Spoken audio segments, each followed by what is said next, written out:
Streamer, you've been lied to. You don't grow while you're live. It's said and repeated day in and day out on every platform except on Twitch. And it's wrong. I get it. You're frustrated. You look up how to grow on Twitch. You find a circle of people who all say the same thing. Grow on Twitter. Grow on YouTube. Twitch has changed. It's not what it used to be. And they're all saying it, so it has to be right. And they have people to point to as examples. And your experience says, I stream tons, I don't grow, so they have to be right. But I want to say something that's both going to be wonderful and potentially horrible to hear. It could free you and frustrate you, but at least it's not a lie. The Twitch meta doesn't exist. People grow while live. People grow from Twitter. People grow from YouTube. People grow from charity streams. People grow from networking. And at the same time, none of those things work. And this is the truth that nobody wants to acknowledge because you can't make a video tutorial for it. And it doesn't drag people to your stream if you talk about it. You can't use it as a tool because, tough luck, this doesn't work for everyone. Isn't something that's fun to share? And it feels bad to acknowledge something that for one person works, but not for you. At the same time, I don't want to be completely negative about it because there is a silver lining. Different people grow different ways.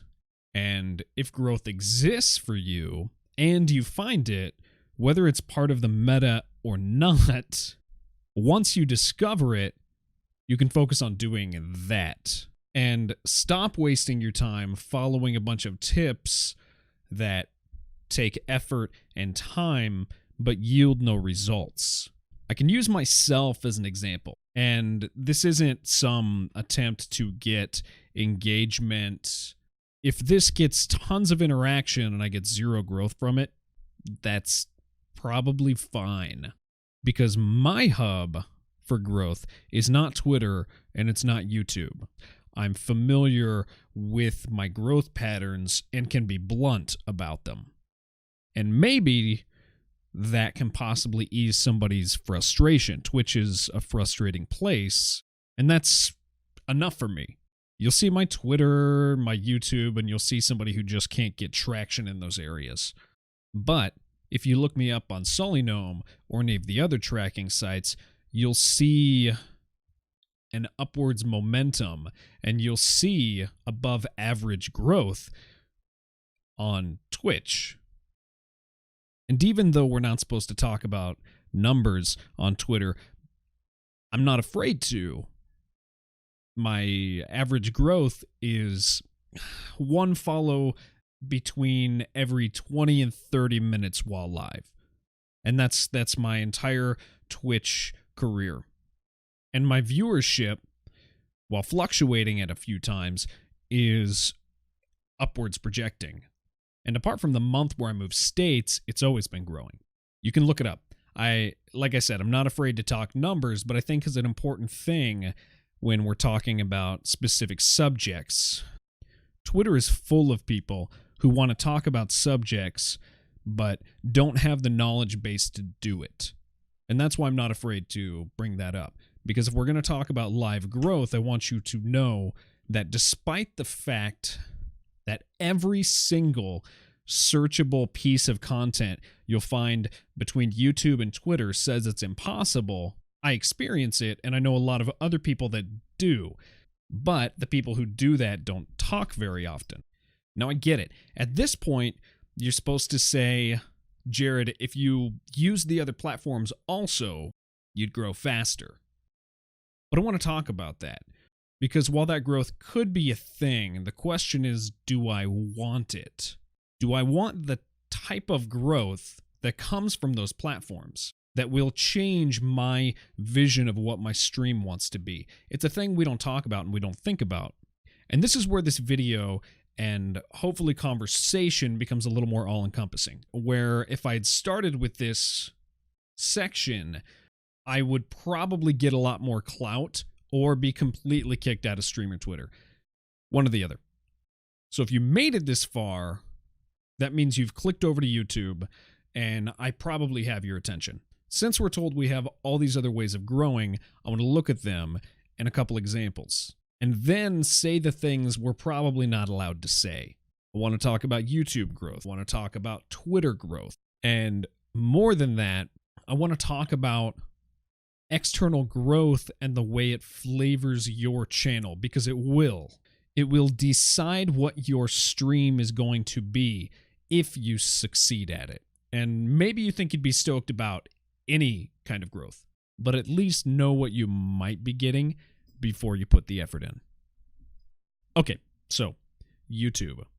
There's a few challenges that come with making searchable content. The subject of that content becomes who you are. It's 100% what people expect if they find you on that platform. So we'll use two nameless examples from YouTube. The first one we'll call Stream Dev Supreme. He's huge and growing so fast because there's tons of people who want to learn how to stream. It's highly searchable, and viewers come to his live stream to specifically ask follow-up questions to his videos. It's what people want. No matter what he does, it ends up being part of his content. And he's great at it.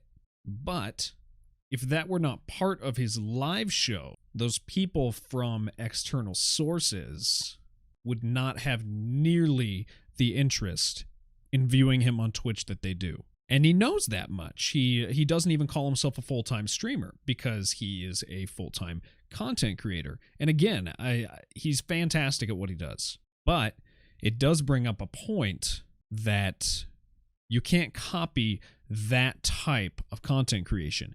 So you can't take searchable content for streamers and convert that to standard viewership.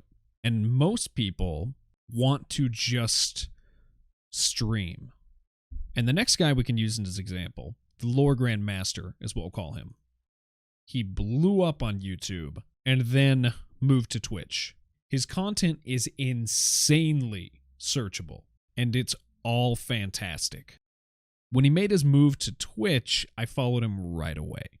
I watched him play two really story-rich games because it matched his searchable content genre. But as it turns out, live content rarely matches and captures the experience of searchable content. He did really well on Twitch for a couple of months, but he's almost stopped streaming completely. And the point I want to make is the amount of effort he placed into YouTube made his conversion to Twitch very simple. But you don't have years, most likely, to make searchable content on YouTube for the purpose of growing Twitch. Most people who are searching this subject are looking for how to build their channel quicker than Twitch naturally does, because that's the point. You Google how to grow my Twitch channel, and you're told to make content elsewhere, because that's how you do it. And they use these examples of people like this who do very well on these other platforms and then move over. But him, for example, and many others who succeed and make that move didn't intentionally build that content for the purpose of making their Twitch channel work. And that's what most people want when they're Googling that subject. We lack real examples that are repeatable and that are not rare.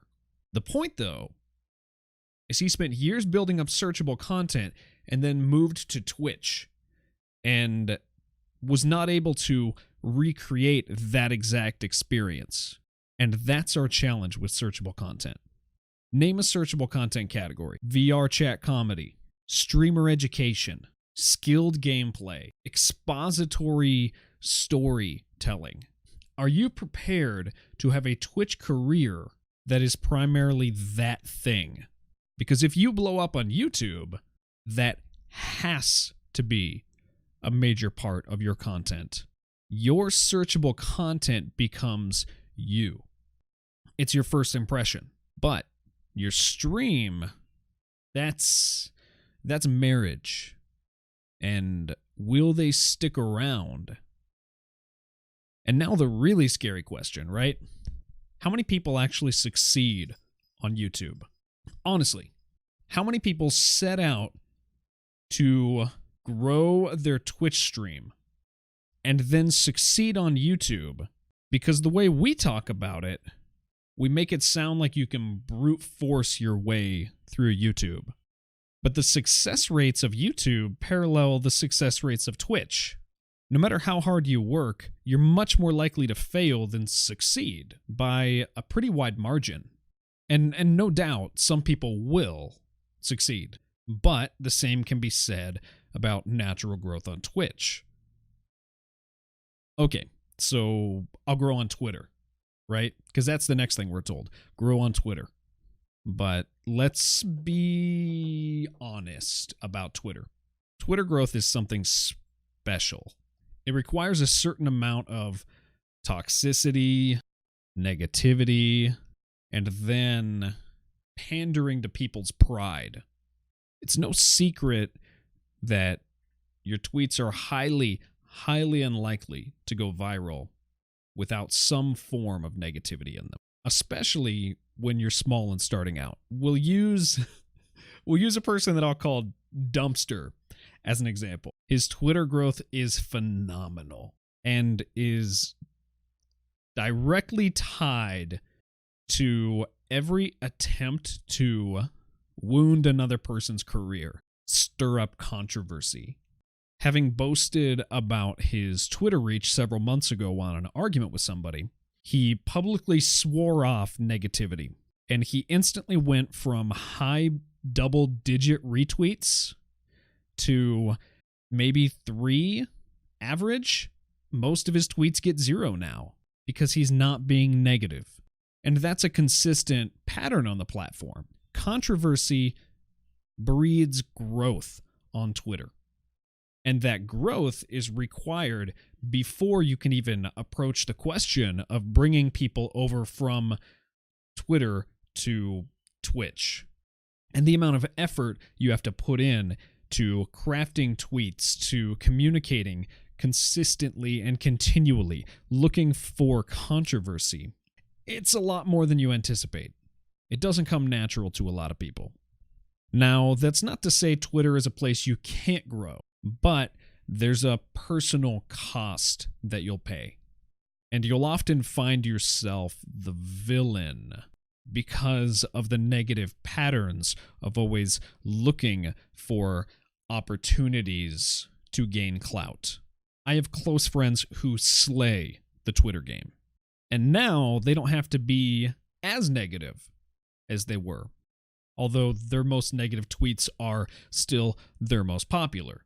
But there are times where their Twitter persona, the person that Twitter has had them grow into by constantly looking for opportunity to sacrifice somebody on the altar of clout, bleeds over into their real life.